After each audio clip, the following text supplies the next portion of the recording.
2026ला गडचिरोली येथे डॉक्टर साहित्यरत्न अण्णाभाऊ साठे यांच्या जयंतीनिमित्त या विचारपीठावर उपस्थित सर्व सन्माननीय पायगनसाहेब डोंगरेजी, ज्ञानेश्वरजी तांबावणे, विजयजी कांबळे, दीपकजी डोंगरे, दीपकजी कांबळे, कार्तिकजी कांबळे, माननीय भगवानजी डुकरे सर, सोबतच गुरक समाजाचे सर्व बांधव, मोहित गुरा, दीपकजी जाधव आणि या कार्यक्रमाचा फार चांगल्या पद्धतीने सूत्रसंचालन करीत असलेल्या संतोषी सूत्रप्पा.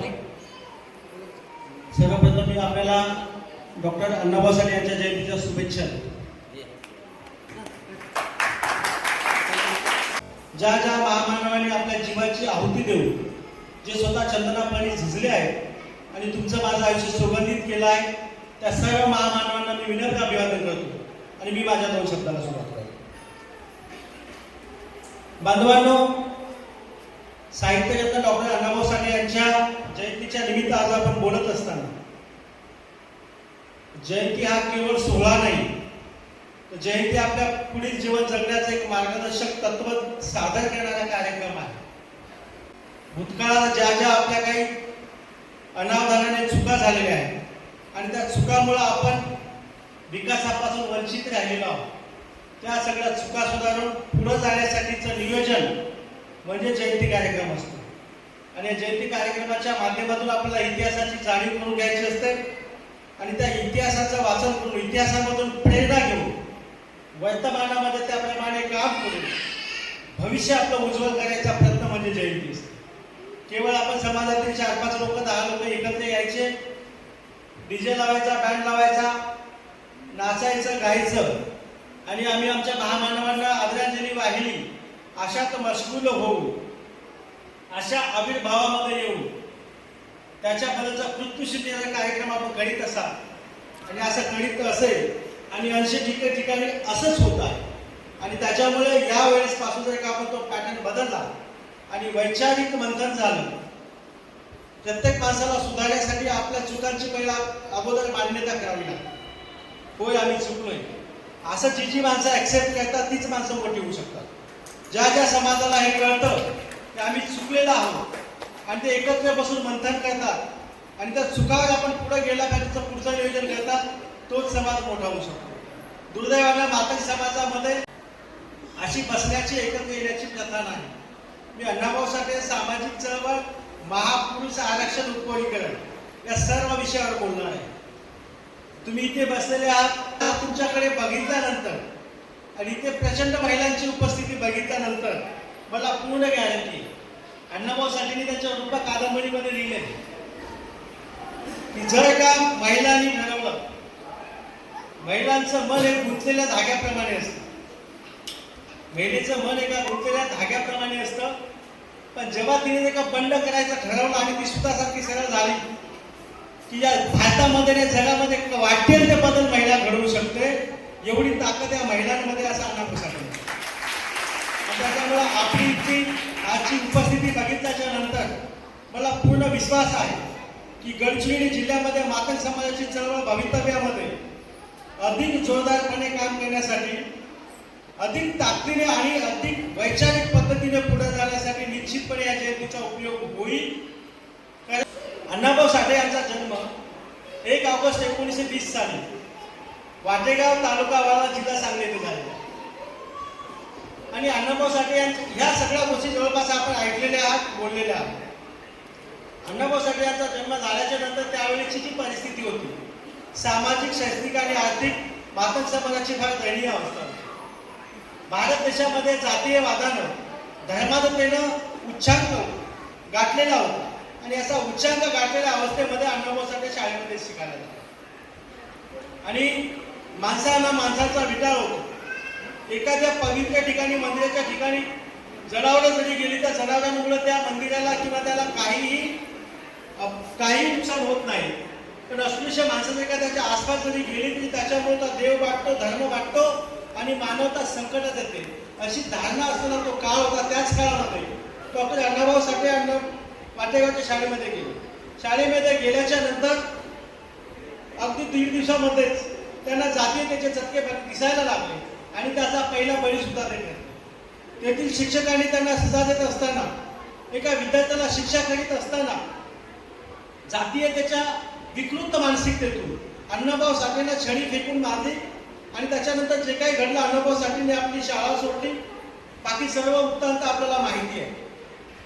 ज्या डॉक्टर अण्णाभाऊ साठेंनी 1.5 दिवसामध्ये शाळा सोडली, एक तर घरची परिस्थिती बेताची, शालेय शिक्षण नको, गावामध्ये रोजगाराची कामं नको, अशा परिस्थितीमध्ये अण्णाभाऊ साठे आपल्या कुटुंबासकट मुंबईला गेले.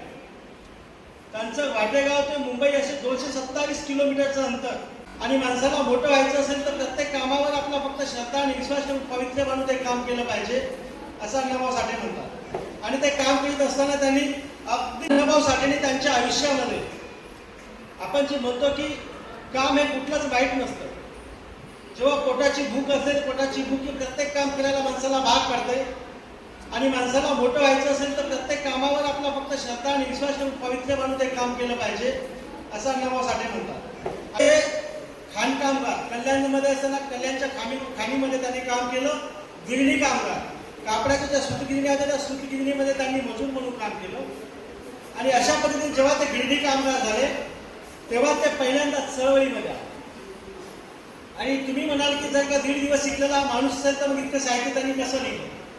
तर अण्णाभाऊ साठे जेव्हा काम करत होते तेव्हा जसं आपल्या गडचिरोली शहरामध्ये सिनेमाचे थिएटर्स आहेत, अशाच पद्धतीने तिथे पण थिएटर्स होते. आणि त्या थिएटर्सचे आजकाल ठीक आहे की आपण डिजिटल बॅनर काढतो आणि चौकामध्ये लावतो, पण तत्कालीन अशी पद्धती नव्हती.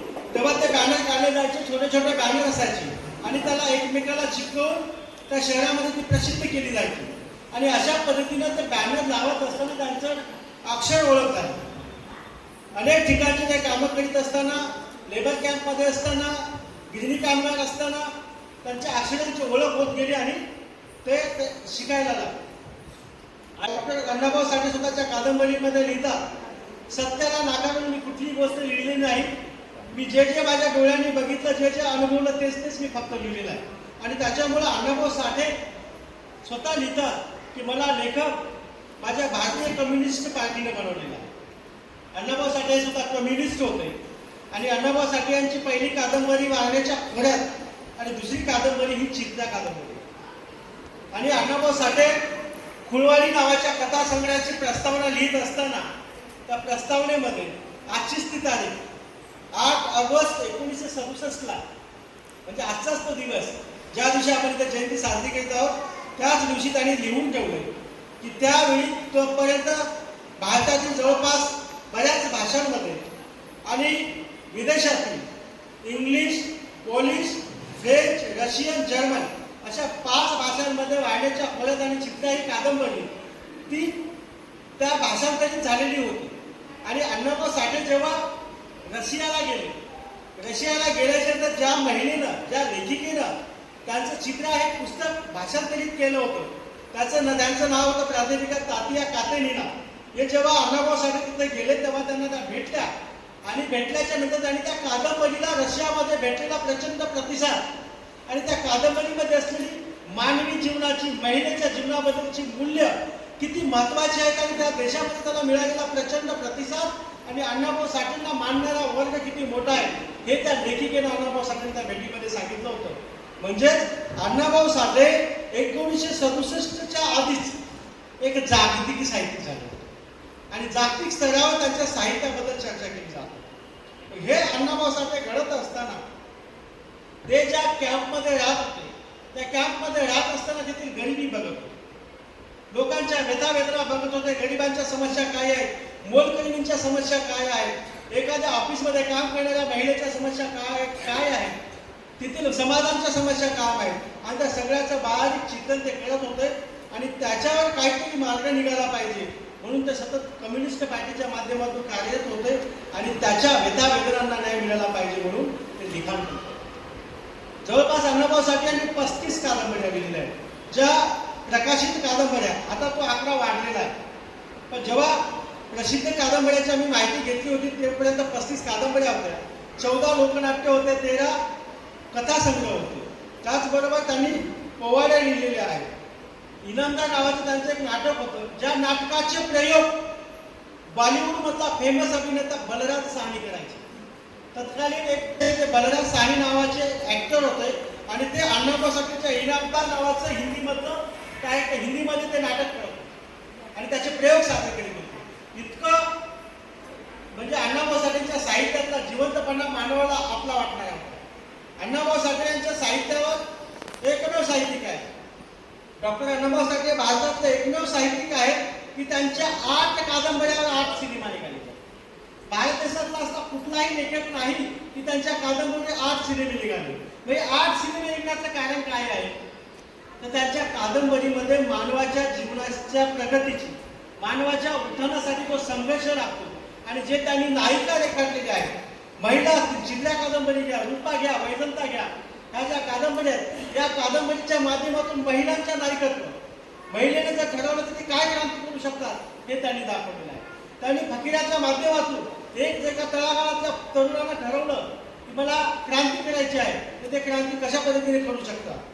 जातीयतेच्या पलीकडे जाऊन त्यांनी वाघेचा वाघ ही कादंबरी लिहिली आणि त्या कादंबरीमधून त्यांनी दाखवून दिलं की वाईट लोक, कुठलीच जात वाईट नसते, प्रत्येक जातीमध्ये लोक वाईट असू शकतात. आणि त्याच्यामुळे वाण्याच्या घोड्यात आणि त्यांनी वाण्याचा वाघ ही कादंबरी लिहित असताना वाण्याचा वाघ मधला जो नायक आहे तो सत्याबा भोसले नावाचा नायक आहे आणि तो मराठा समाजाचा. आणि मराठा समाजाच्या रायटरचं अण्णाभाऊ साठे सांगतात की जी चांगलं ते आपलं, आणि आपण सुद्धा फक्त जात बघून काम करायचं नाही तर जिथे जिथे अन्याय होतो त्या अन्यायाला वाचा करू, त्या व्यक्तीला न्याय मिळवून देण्यासाठी आपण काम केलं पाहिजे.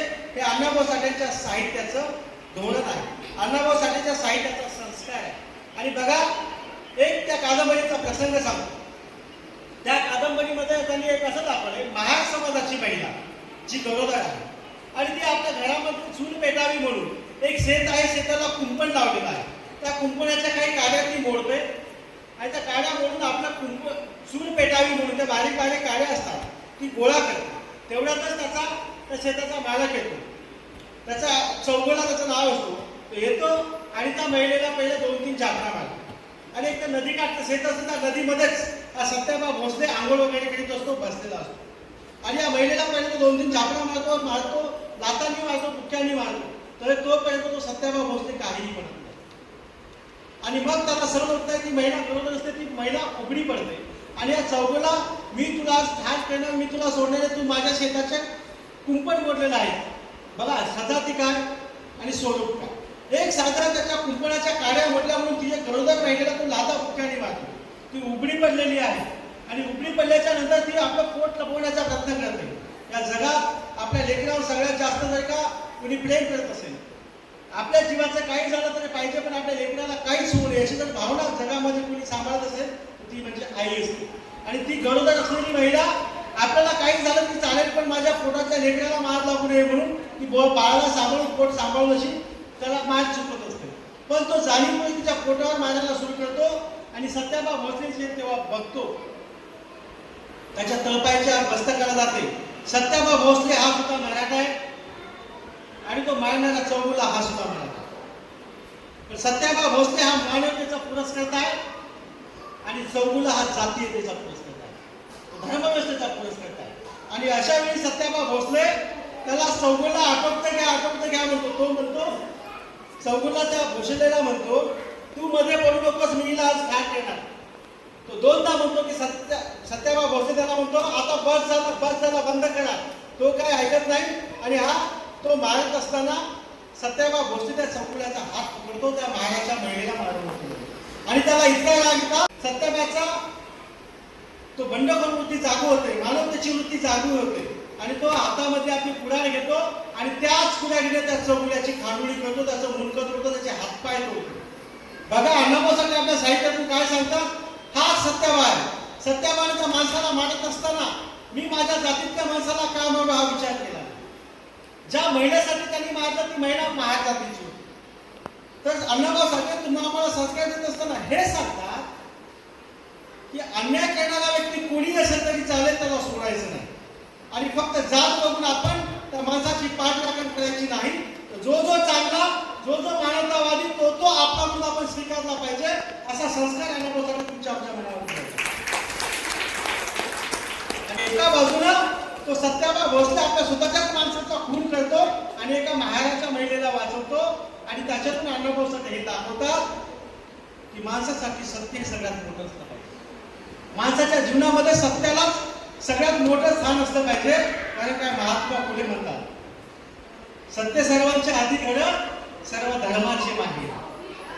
हे महात्मा ज्योतिबा फुले म्हणतात. आणि अण्णाभाऊ साठेंनी त्यांची कादंबरी लिहित असताना ज्या कादंबरीला महाराष्ट्र शासनाचा पुरस्कार भेटला जी जगभरात प्रसिद्ध असलेली कादंबरी आहे त्या कादंबरीच्या प्रस्तावनामध्ये अण्णाभाऊ साठे लिहितात या महाराष्ट्राच्या भूमीमध्ये मानवतेचे धडे देणारी आणि मानवतेची रुजवणूक करणारी अनेक नावं आहेत. पण त्या नावापैकी सगळ्यात पहिलं नाव जर कुणाचं घ्यायचं असेल तर ते म्हणजे महात्मा ज्योतिबा फुले आणि दुसरे नाव श्रीम माटे यांचं नाव अण्णाभाऊ साठे आपल्या फकीरा कादंबरीच्या प्रस्तावनामध्ये लिहितात. आणि ते आपल्याला सांगतात की आपण सत्याच्या पाठीशी असलं पाहिजे, न्यायासाठी लढलं पाहिजे. अशा पद्धतीने अण्णाभाऊ साठे त्यांच्या कादंबरीच्या माध्यमातून वेगवेगळ्या जाती धर्माचे नायक उभे केले. तुम्ही जर का माकडीचा माळ बघितला असेल तर माकडीचा माळमध्ये तुम्ही डोंबारी समाजाच्या लोकांना त्यांनी नायकत्व दिलं. बरबाद्या कंजारीमध्ये कंजारहाट समाजाच्या लोकांना नायकत्व दिलं.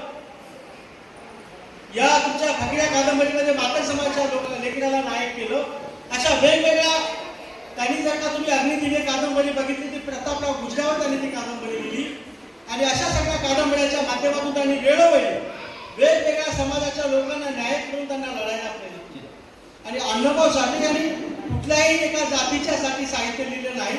या भारत देशाच्या प्रत्येक माणसाला जगण्यासाठी प्रेरणा देणारं, जगण्यासाठी प्रवृत्त करणारं आणि अन्यायविरुद्ध बंड करण्यासाठी शिकवणारं साहित्य अण्णाभाऊ साठेंनी लिहिलं आहे.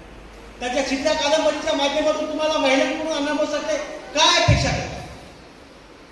सगळ्यात जास्त कादंबऱ्यांचं जर लिखाण अण्णाभाऊ साठेंनी केलेलं असेल आणि त्याच्या अर्ध्या कादंबऱ्याचं जे हेडिंग्स आहेत ते महिलांच्या नावाने आहे.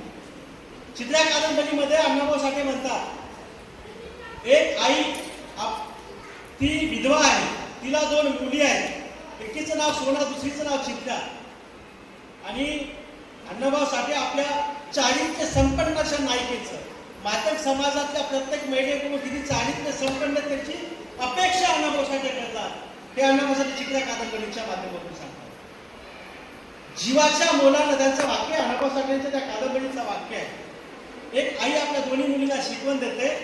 पारगावामध्ये जी सखुबाई आहे ती आपल्या दोन्ही मुली सोना आणि चित्राला सांगते की बाबांनो जीवाच्या मोलानं आपण आबरूची रक्षा केली पाहिजे. वेळ प्रसंगी आपला जीव गमावा लागला तरी चालेल पण आपल्या आबरूची आपण रक्षण केलं पाहिजे, आबरू केली नाही पाहिजे. कारण ही आबरू फक्त आपली एकट्याची नसते, ही आबरू सगळ्या कुटुंबाची असते. ही आबरू केवळ कुटुंबाची नसते, ती आबरू सगळ्या समाजाची असते.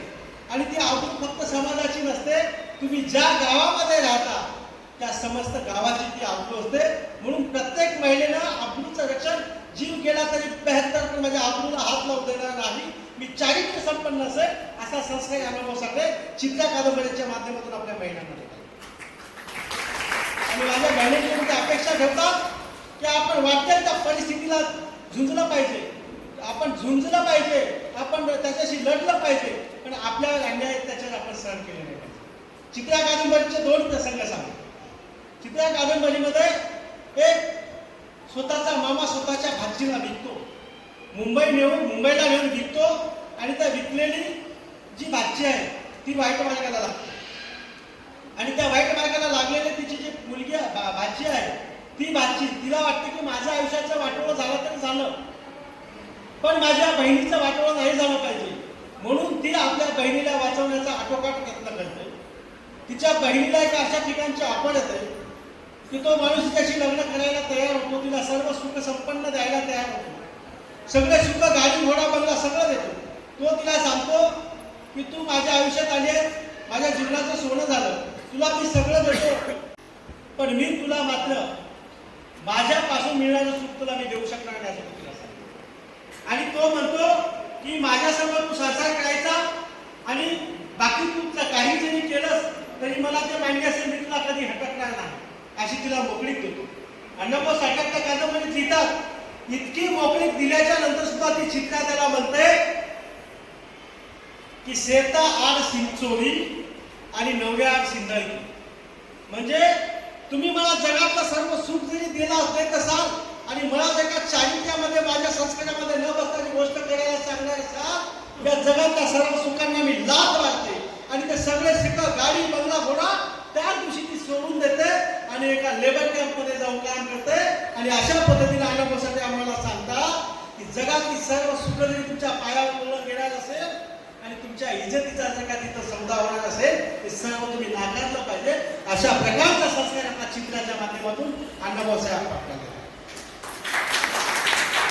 आणि हे आणि तरुणांकडून अपेक्षा करतात की तुम्ही व्यभिचार मुक्त असलं पाहिजे, तुम्ही संस्कारयुक्त असलं पाहिजे, महिलांचा आदर सन्मान करणारा आणि प्रत्येक महिलेकडे बघत असताना आपण तिला आईच्या भूमिकेतून, बहिणीच्या भूमिकेतून बघितलं पाहिजे. अशा प्रकारची शिकवण आणि संस्कार देणारं साहित्य अण्णाभाऊ साठे माध्यमातून अण्णाभाऊ साठे बघा. डॉक्टर अण्णाभाऊ साठेंनी आपल्याकडून काय अपेक्षा केलेल्या आहेत? तुम्ही केवळ आणि केवळ मातृ समाजाचं नेतृत्व करायचं नाही, तर तुम्ही येथील समस्त बहुजनांचं नेतृत्व करायचं. तुम्ही आपला समाज तर जगलाच पाहिजे, जगवलाच पाहिजे.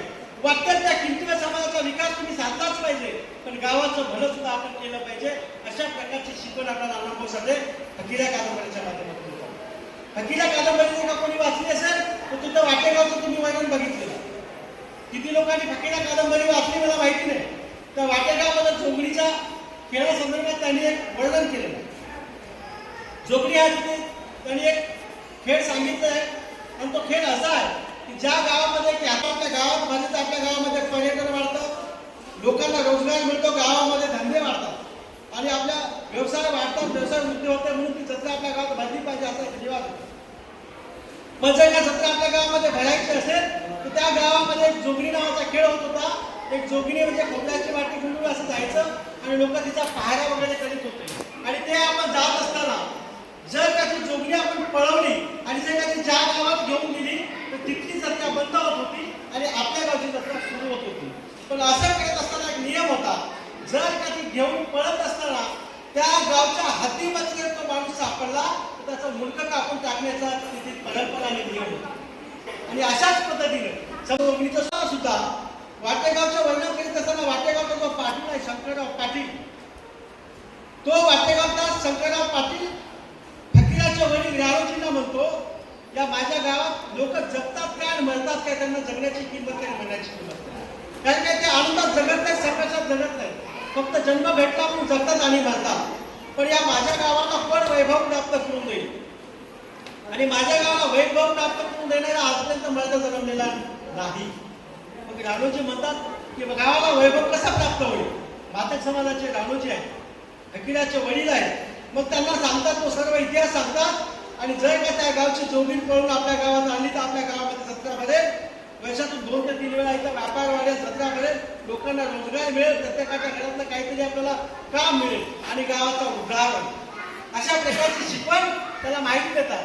आणि ही माहिती घेतल्याच्या नंतर फकीराचे वडील राणोजी साठे जवळच्या शिगावामध्ये भरलेल्या गावामध्ये जत्रेमध्ये जातात आणि त्या शिगावच्या जत्रेमध्ये जो जोगणीचा खेळ सुरू असतो, त्या जोगणीच्या खेळाच्या वेळी आपला एकमेव माणूस जातो आणि त्या गावाची ती जोगणीचा खेळ सुरू असताना जेव्हा कैकाड्याच्या दारात ती जोगणी येते, तिथून त्या जोगणीची ती माती हिसकावतात, घोड्यावर बसतात आणि वाटेगावच्या दिशेने पळू लागतात.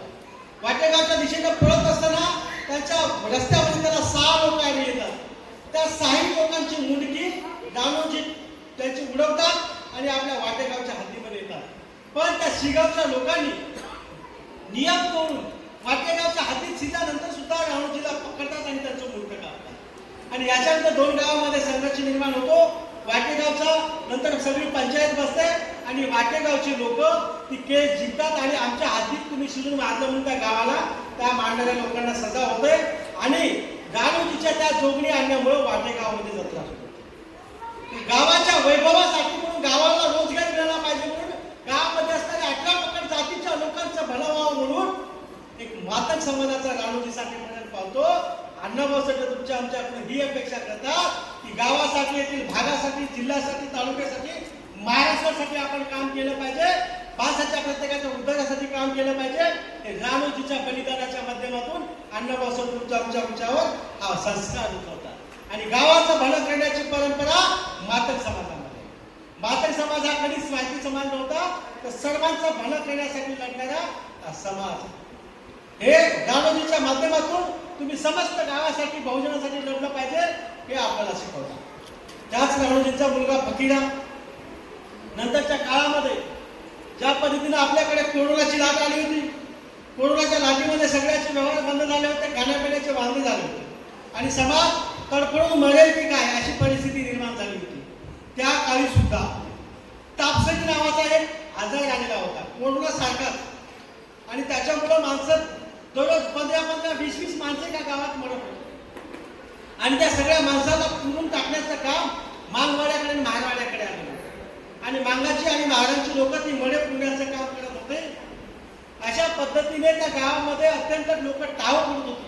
छोटी छोटी लेकरं पाय घासून रडत होती आणि या लेकरांच्या किंकाळ्या, म्हाताऱ्या माणसाच्या किंकाळ्या ऐकून तरुण असलेल्या पोरांच्या तळपायच्या मस्तकाला जात होती. आम्ही तरुण असून काय फायदा असेल का, आमचे लेकर टाव करत असतील, माझ्या आया बहिणी किंकाळ्या करून मला जेवण पाहिजे, मला भाकर पाहिजे अशा किंकाळ्या बघून ते का रडत असतील. आणि त्यांना जर आम्ही जेवण देऊ शकत नसेल तर आमचं जगणं काहीच कामाचं नाही. अशा पद्धतीनं फकीरा बैठक घेतो.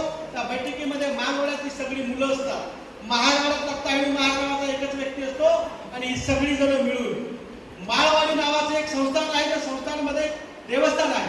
त्या देवस्थानामध्ये धान्याचं गोदाम आहे आणि त्या गोदामामध्ये हजारो टन धान्य तिथं पडलेलं आहे आणि इकडे एक एक दाणा मिळत नाही म्हणून लोक मरत आहेत.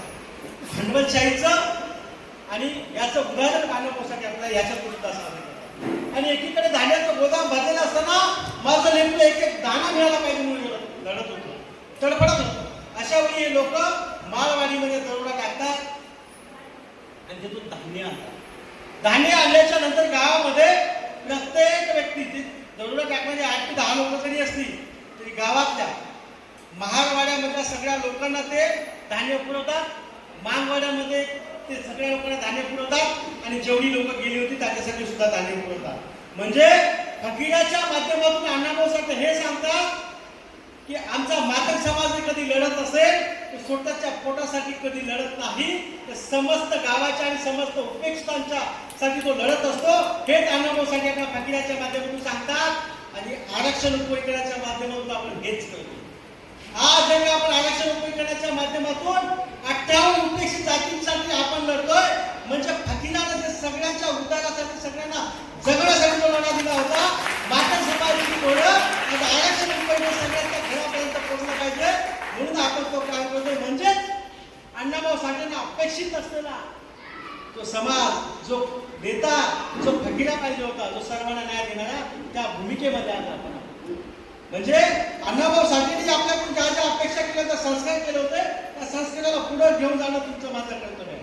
आणि एवढं सगळं असताना फकीरांनी असं म्हटलं का की फक्त माझ्यासोबत मातक समाजाची माणसं होते म्हणून मी तो जो वाटा आहे तो केवळ मातक समाजाच्या लोकांना देतो आणि माझ्यासोबत केवळ एकच महासमाजाचा माणूस होता म्हणून त्याची लोकसंख्या कमी आहे म्हणून त्याला एक वाटा देतो, बाकीचे 9 विषय माझ्याकडे ठेवतो.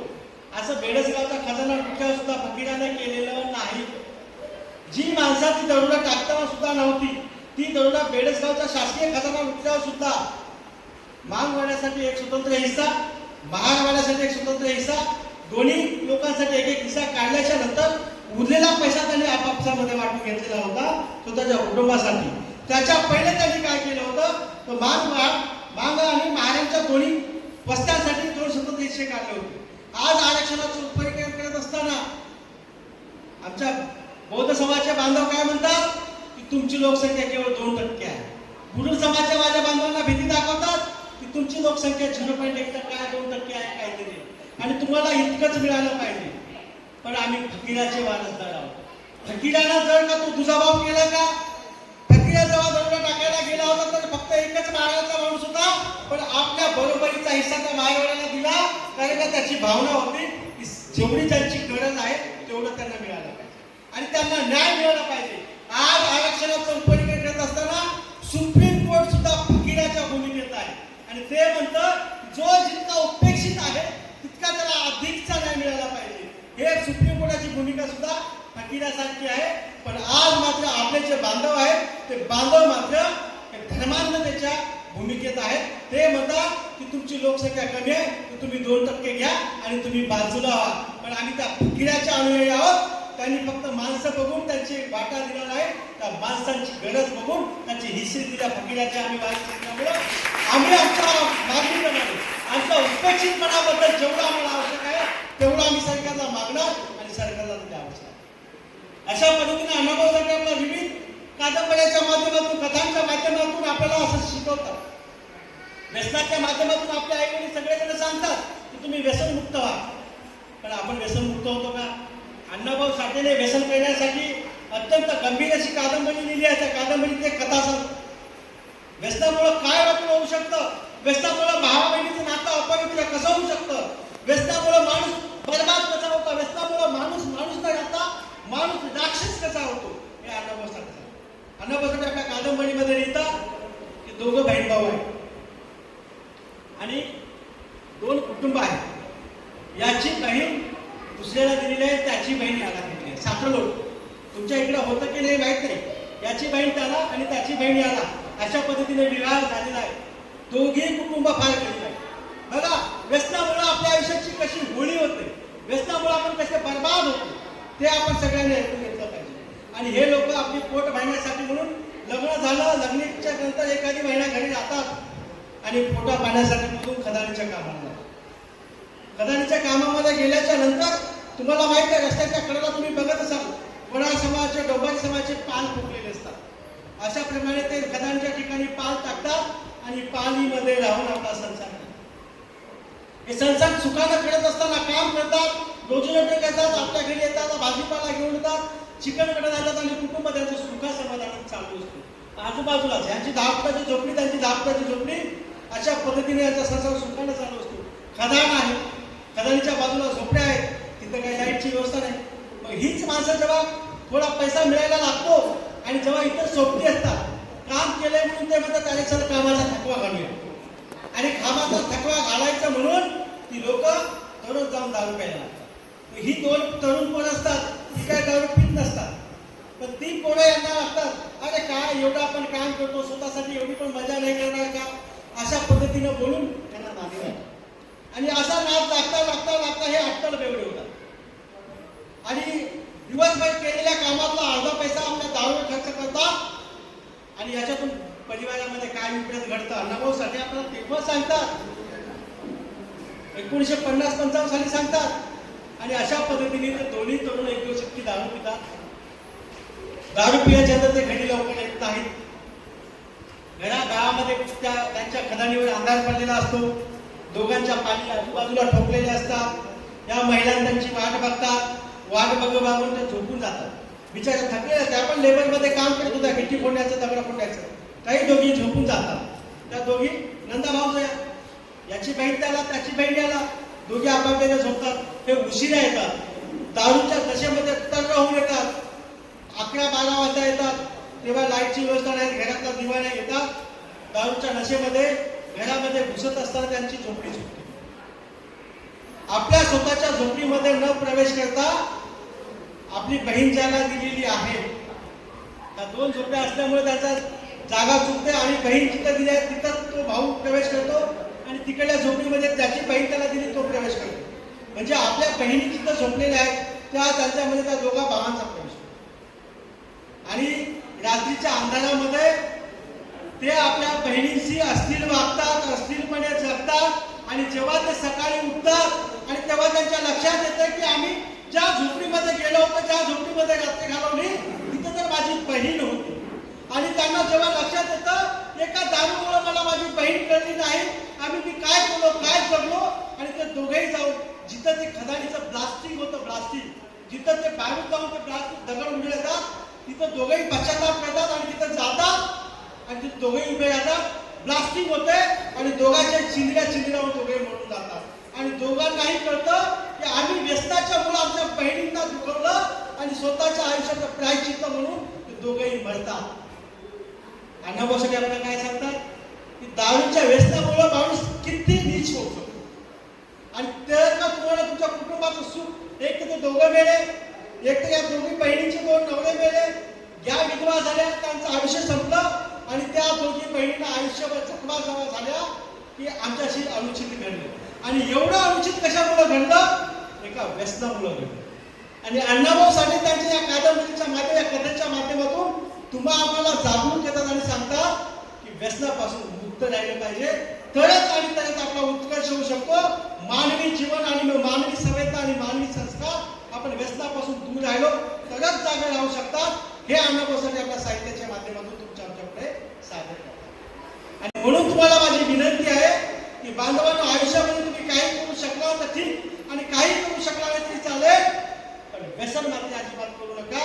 त्या व्यसनामुळे आपल्या आयुष्याची राखराखोळी होते, संसाराची, कुटुंबाची आणि आपल्या पवित्र नात्यांची सुद्धा राखराखोळी होऊ शकतं. हे व्यसनामुळे घडतं. म्हणून आपण काही झालं तरी चालेल, व्यसनापासून दूर असतो. हे अण्णाभाऊ साठे आपल्या साहित्याच्या माध्यमातून आपल्याला शिकवतात. अशा पद्धतीने वेगवेगळ्या कादंबऱ्या, कथांच्या माध्यमातून अण्णाभाऊ साठे आपल्याला नायकांच्या माध्यमातून तुम्हाला आम्हाला संस्कार देत आहे. आणि अशा पद्धतीनं हे असं ऐतिहासिक साहित्य, अशा गाथ्याचं साहित्य असल्यामुळं अण्णाभाऊ साठेंच्या 8 पुस्तकावर 8 चित्रपट निघालेले आहेत. आणि हेच अण्णाभाऊ साठे रशियाला जातात, रशियामध्ये त्यांचा सन्मान होतो. या सगळ्या गोष्टी आपण अण्णाभाऊ साठेंच्या आयुष्यावर बोलायचं झालं तर आपल्याला एक दिवस नाही तर 2-2 सत्र ठेवावं लागतं. आणि बांधवांनो, आज जर का आपण बघितलं